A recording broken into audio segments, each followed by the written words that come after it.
Naisip mo na ba kung bakit kahit anong dami ng mga religious posts sa social media natin ngayon, kahit gaano karami ang nagsishare ng mga Bible verses araw-araw, parang mas nagkakagulo pa rin ang mundo.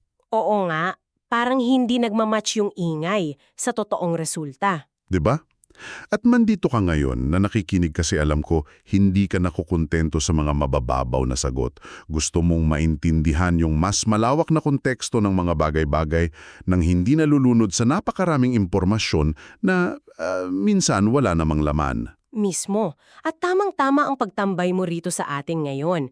Kasi sa malalim na usapang ito, hihimayin natin ang isang nakakagulat na pananaw. Kinuha natin ito mula sa sipin ng librong The Mission We All Share. Isinulat yan ni Chris R. Villases, isa siyang misyonero at pastor dito sa Pilipinas sa loob ng higit 25 taon. Kaya alam mong galing talaga sa karanasan yung mga ibinabahagi niya. Totoo. At ang misyon natin sa usapang ito, babasagin natin ang ideya na ang Great Commission o yung dakilang utos ay isang optional na programa lang o kaya naman ay isang mabigat na trabahong para lang sa mga professional? Kaya heto ang isang tanong na magpapaisip sa'yo. Paano kung ang pinakamalaking hadlang sa misyon ng simbahan ay hindi ang pag-uusig mula sa labas o kaya kakulangan sa pondo? Paano kung ang maling pag-intindi mismo natin sa salitang tagumpay ang pumipigil sa atin? Ang bigat niyan. Pero dyan tayo magsisimula. Kasi kapag binuklat mo yung unang bahagi ng libro, agad kang babatuhin ng isang malaking krisis na madalas hindi natin napapansin. Ano yung krisis na yun? Tinawag niya itong krisis ng mismeasurement o yung maling pagsukat ng tagumpay.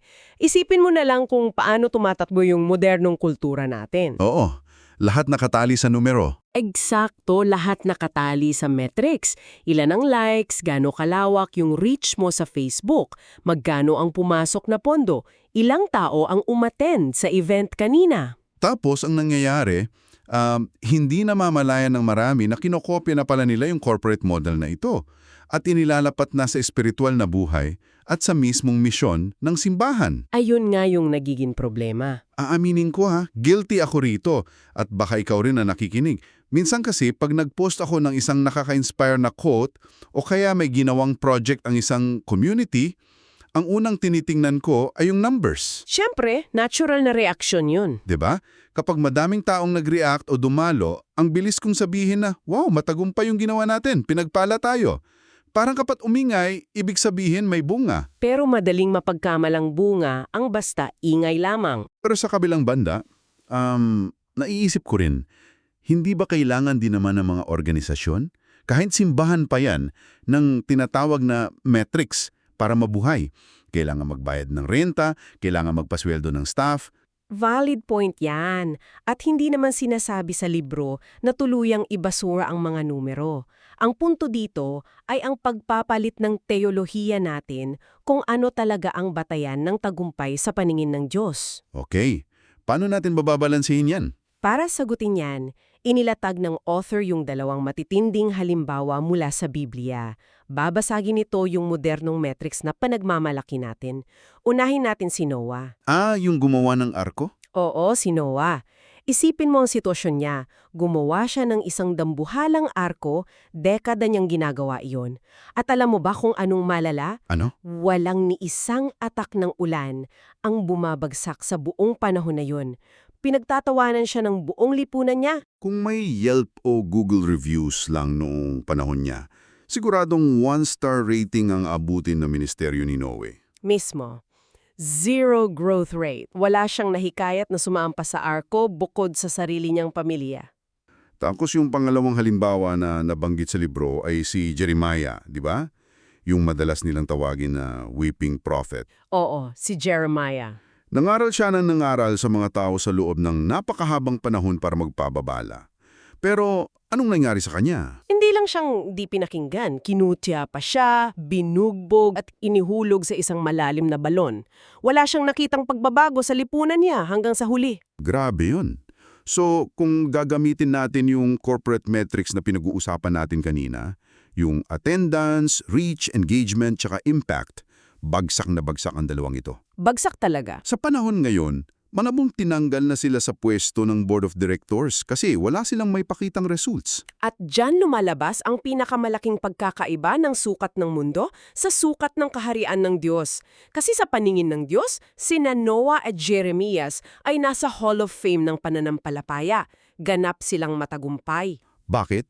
Papaano sila naging matagumpay? Dahil ipinapakita ng libro na ang kaisa-isang metric na hinahanap ng Diyos ay ang faithfulness o yung katapatan, hindi katanyagan.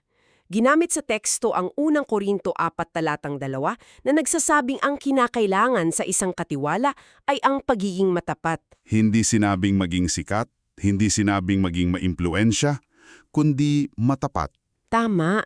Kapag ang isang mananampalataya o isang simbahan ay mas nag-focus sa pagbuo ng momentum o pagpaparami ng tao kesa sa paglago ng pagkatao, unti-unti nitong ipinagpapalit ang lalim sa ingay. Ang sunod, kahit walang pumapalakpak, ay mas mahalaga kesa sa tagumpay na nakukuha sa pagkukompromiso. Iyan ang pinaka-core ng crisis ng mismeasurement. Okay, himayin natin ito kasi nakakaluwag ng paghinga yung konseptong iyon na ang bigat ng resultas ay wala pala sa balikat natin. Wala talaga. Pero kaya nga naisip ko, kung katapatan lang naman pala ang hinihingi, bakit hanggang ngayon parang ang bigat-bigat pa rin sa pakiramdam kapag naririnig natin ang salitang misyon o evangelism? Anong klaseng bigat ba ang nararamdaman mo? Parang para sa marami at kasama na ako minsan doon, parang isa itong nakakatakot na obligasyon. Parang may kwota ka na kailangang maabot bago matapos ang taon para masabing naging mabuti kang Kristiyano. Bakit ganito yung kultura na nakasanay natin? Naguugat yan sa tinatawag na clergy-centric models. Binibigyan diin yan sa libro. Sa loob ng maraming henerasyon, nakita ng mga tao ang pagbabahagi ng ebanghelyo bilang isang gawain na eksklusibo lang para sa mga profesional. Yung mga pare, pastor, ganyan. Oo, sila lang ang may hawak ng mikropono, habang ang mga ordinaryong mananampalataya ay taga-upo, taga-kinig at taga-bigay ng donasyon.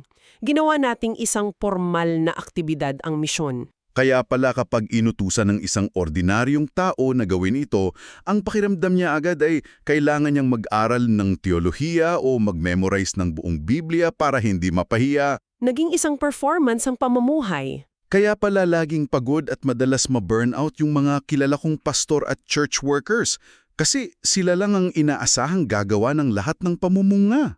At dyan papasok yung paborito kong analohiya mula sa libro. Nakakatulong ito para mawala yung bigat. Yung tungkol ba ito sa puno ng mansanas? Oo, yung puno ng mansanas. Isipin mo, ano ba ang itsura ng isang puno ng mansanas na nagpipilit mamunga? Yan, naiisip ko yan. Yung tipong umiire, pinapawisan, nanginginig yung mga sanga, tapos nade-depress kapag walang lumabas na prutas.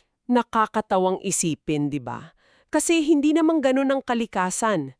Ang puno ng mansanas ay hindi pinipilit ang sarili para mamunga.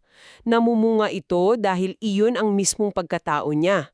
Buhay ito, nakatanim sa magandang lupa at umiinom ng sapat na tubig. Ang prutas ay natural na resulta lang ng kanyang pagiging puno.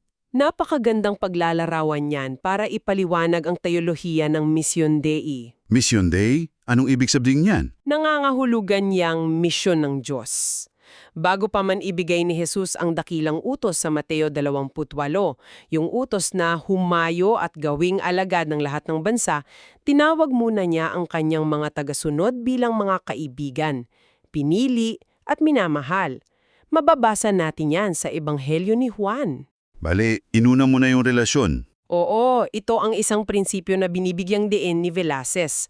Ang otoridad ay laging nauuna sa atas. Authority precedes assignment. Ibig sabihin, hindi inuutusan ng tao para patunayan ang kanyang halaga at maging katanggap-tanggap sa Diyos.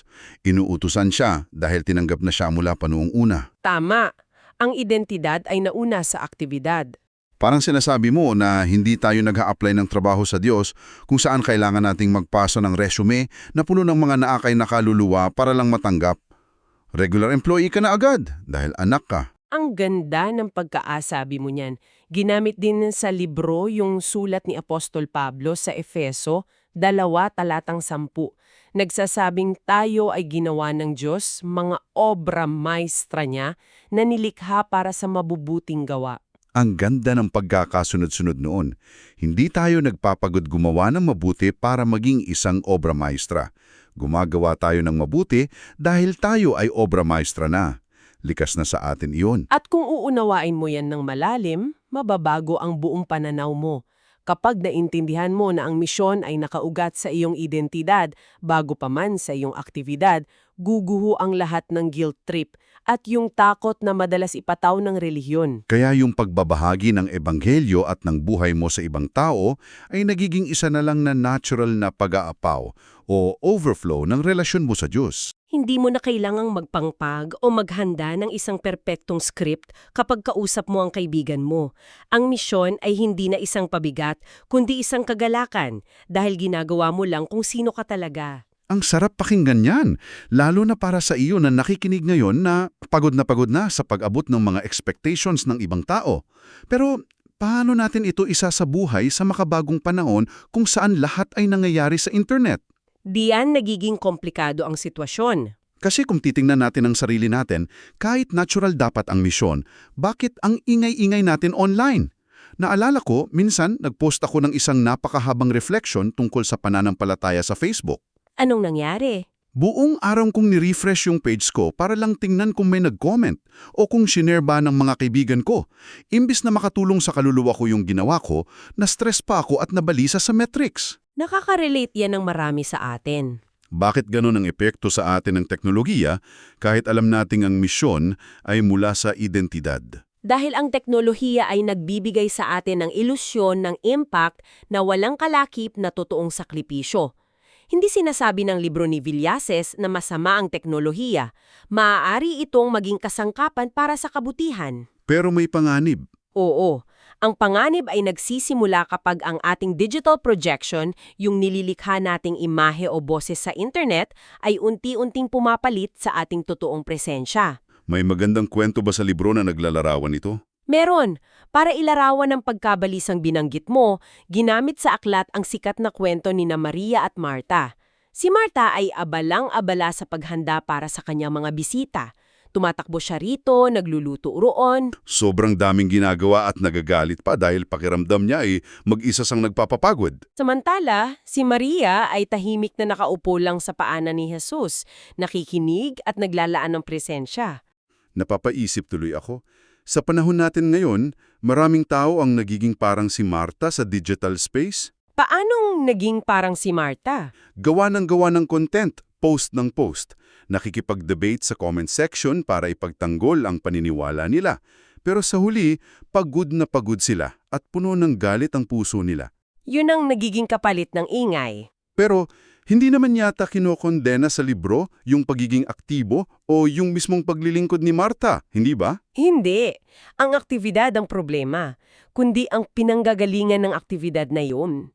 Ang kinokondena ni Jesus sa kwentong iyon ay ang paglilingkod na nagmumula sa pagkabalisa at pag-aalala. Kapag ang inobasyon natin o ang pagpapalakas natin ng boses gamit ang social media ay hindi nakaugat sa pag-ibig at walang kalakip na presensya, pinapalaki lang nito ang ego natin. Eksakto.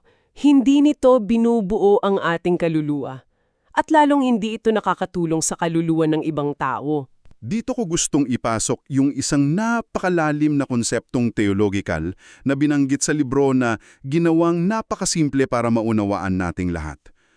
Yung tinatawag na incarnation. Ang pagkakataong tao ni Kristo. Oo, binanggit sa teksto ang Juan 1, talatang 14 na nagsasabing ang salita ay naging tao at nakipagpamuhay sa atin. Para itong boss sa isang malaking kumpanya. Magandang analogya yan. Paanong boss? Merong uri ng boss na puro email at memo lang ang pinapadala mula sa kanyang air-conditioned na opisina sa pinakamataas na palapag. Yun yung digital broadcast. Walang personal na koneksyon. Tapos merong boss na bababa sa production floor, magsusuot ng uniforme ng mga manggagawa, makikipagkape sa kanila sa break room at aalamin kung ano talaga ang problema sa makina at sa buhay nila. Iyon ang incarnation. Napakalinaw. Naisip ko lang, Ang Diyos ay may kapangyarihan na manggunamit ng divine broadcast. Pwede siyang magsulat ng mensahe sa mga ulap na mababasa nating lahat, pero hindi niya ginawa yun. Bumaba siya. Nabuhay siya na kasama natin. At eksakto iyon ang hamon ng aklat sa bawat isa sa atin. Kung ganyan ang ginawa ng Diyos, hindi ba dapat ganyan din ang pamamaraan ng ating misyon? Presensya, bago ingay. Kapag mas pinipili nating maging isang boses lang sa internet kesa sa maging isang totoong balikat na maiiyakan ng isang taong nagdadalamhati, nawawala ang inkarnasyon ng ating misyon. Madaling magpadala ng praying hands emoji sa taong may sakit. Oo, isang click lang yan. Pero nangangailangan ng totoong sakripisyo ang pagbisita sa ospital, ang paghawak sa kamay nila, at ang pagtulong sa mga gastusin nila. Ang totoong epekto ng misyon ay hindi nakikita sa ingay na ginagawa natin online, kundi sa lalim ng presensya natin sa buhay ng mga tao sa paligid natin. Kaya sana pag-isipan mo na nakikinig ngayon kung ang mga ginagawa mo ba ay nagpapalalim ng tiwala at koneksyon sa kapwa o nakakagulo lang sa maingay na digital na mundo. Masyadong malakas ang tama ng linyang iyan, na ang totoong misyon ay nangangailangan ng presensya. Kaya ang sunod na tanong ng sinumang nakikinig ngayon ay, paano natin ito gagawin araw-araw? Hindi naman pwedeng puro magagandang teolohiya lang at kwentuhan ng mangyari. Dito magandang pag-usapan yung bahagi ng libro kung saan nagbigay siya ng mga practical na hakbang, yung tinatawag niyang training labs and practicums. At alam mo kung ano ang napansin ko? Ano yon? Hindi ito nangyayari sa loob ng mga malalaking seminar room. Ang mga training labs na ito ay nangyayari sa mga ordinaryong lugar. Sa mga hapagkainan kung saan tayo nagsasalo-salo, sa opisina habang nag-aantay ng uwian, sa mga tambayan sa community. At ang pinakasentro nito ay ang konsepto ng collaboration o pagkakaisa, hindi kompetisyon. Bakit napakahalaga ng pagkakaisa sa pagbabahagi ng buhay? Dahil iyan ang panalangin ni Jesus na matatagpuan sa Juan 17. Nanalangin siya na ang lahat ng kanyang mga tagasunod naway maging isa kung paanong siya at ang Ama ay isa. Ang nakakagulat na bahagi ng panalangin niyon ay ang kadahilanan nito, upang maniwala ang mundo. Hindi sinabi ni Jesus na maniniwala ang mundo dahil sa galing ng ating mga argumento o dahil sa ganda ng ating mga worship songs o dahil sa dami ng ating mga followers. Maniniwala ang mundo kung nakikita nilang nagkakaisa tayo. Sa isang mundong basag-basag at puno ng paghihiwalay, ang isang komunidad na nagpapakita ng totoong pagkakaisa at pagmamahalan ay isang himala na hindi maitatanggi. Parang office politics lang din yan. Isipin mo na meron kang ahensya na nagbebenta ng kurso tungkol sa team building and harmony. Okay. Pero kapag bumisita ang mga kliyente sa opisina ninyo, nakita nilang nagsisigawan kayo, naghihilaan pababa yung mga empleyado at may sari-sariling paksyon. Bibili ba ang kliyente ng produkto ninyo? Siyempre hindi. Sino magtitiwala doon? Ganyan din sa misyon ng Diyos. Kapag nakikita ng mga tao na ang mga simbahan o mga mananampalataya ay nag-aaway-away, nagsisiraan sa social media, o nagkokompetensya kung sino ang may mas malaking attendance tuwing linggo, sinisira nito ang mismong ebanghelyo na pilit nilang ipinapangaral. Ang pinakamalakas at pinaka-epektibong patotoo ay yung mismong buhay ng isang komunidad bago pa man may magsalita mula sa kanila. Ito yung tinatawag sa libro na Everyday Faithfulness. Pang-araw-araw na katapatan. Oo, kung babalikan natin yung analohiya ng puno ng mansanas kanina, kailangan nating tanggapin na ang espiritual na bunga ay hindi isang pabrika na pwedeng pabilisin ang produksyon. Tumutubo ito ng mabagal. Gaya ng inilalarawan sa Galatia 5 tungkol sa mga bunga ng espiritu, pag-ibig, kagalakan, kapayapaan, pagtitiyag, kabutihan, katapatan, kaamuan, at pagpipigil sa sarili. Hindi mo pwedeng ihak ang isang puno ng mangga para mamunga sa loob ng isang araw kahit anong dami ng abonong ilagay mo rito. Walang viral marketing strategy na makakabuo ng ganitong uri ng karakter sa isang tao. Nangangailangan ito ng mahabang panahon, pag-aalaga, pagharap sa mga pagkakamali, at higit sa lahat pagtitiwala sa ginagawa ng Espiritu Santo. Kaya makakahinga ka ng maluwag. Tinatanggal nito yung presyon na kailangan nating maging instant na bayani sa pananampalataya.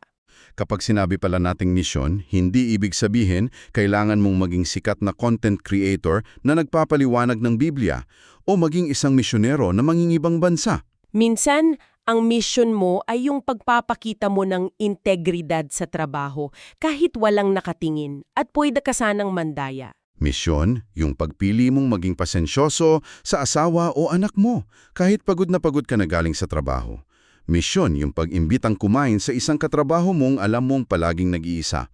Yan ang everyday faithfulness. Yan yung katapatan na hindi man napapansin ng algorithm ng internet ay nakikita at pinapahalagahan ng Diyos. At iyan ang buod ng buong mensahe ni Chris Velasquez sa kanyang libro. Ang panawagan niya sa bawat mananampalataya ay lisanin na ang nakakapagod na treadmill ng paghabol sa metrics ng mundo. Lisanin ang pag-iisip na ang halaga mo ay nakadepende sa dami ng nagagawa mo para sa Diyos, imbes na pilitin ng sarili na gumawa ng ingay, mas mainam na yakapin ang katahimikan at ganda ng araw-araw na katapatan. Kapag pinayagan mong ang misyon ay maging natural na pagapaw lang ng pag-ibig na naranasan mo mula sa Diyos, mapapalitan ng kagalakan ng pagod mo, nawawala ang obligasyon at pumapasok ang kalayaan. Napakagandang buod yan ng lahat ng napag-usapan natin. Napakalalim ng paghimay natin sa librong The Mission We All Share ngayong araw. Sigurado akong marami kang baon mula sa usapang ito, lalo na yung pagpapalit natin ng pananaw mula sa ingay patungo sa presensya at mula sa pamimilit patungo sa natural ng pagbunga. Marami talagang pwedeng pagnilayan dito. Pero bago tayo tuluyang maghiwalay at bumalik sa kani-kaniyang araw, gusto kitang iwanan ng isang kaisipan. Isang tanong na hindi madaling sagutin at baka mangangailangan ng mahabang pagninilay mula sa iyo. Ano ang tanong na iyan? Based sa napag-usapan nating katotohanan mula sa libro na ang kaharian ng Diyos ay hindi nagmamadali, na ito ay unti-unting lumalago sa paglipas ng mga henerasyon, pag-isipan mo ito. Pakinggan mong mabuti ito. Paano kung ang pinakamahalagang ambag mo sa misyon ng Diyos ay isang maliit at simpleng kabutihan na hindi kailanman mapapansin sa buong buhay mo? Ngunit ito pala ang eksaktong bini na aanihin at magiging kanlungan ng mga susunod na henerasyon pagkalipas ng 100 taon. Isang napakagandang paalala. Sa isang mundong ahaw sa agarang atensyon at instant na recognition, handa ka bang magtanim sa dilim nang walang natatanggap na palakpak? Baunin mo yan at hayaan mong magbago ang takbo ng araw mo. Salamat sa pagsama mo sa kwentuhang ito at patuloy tayong maghanap ng lalim sa mundong puno ng ingay. Hanggang sa muli.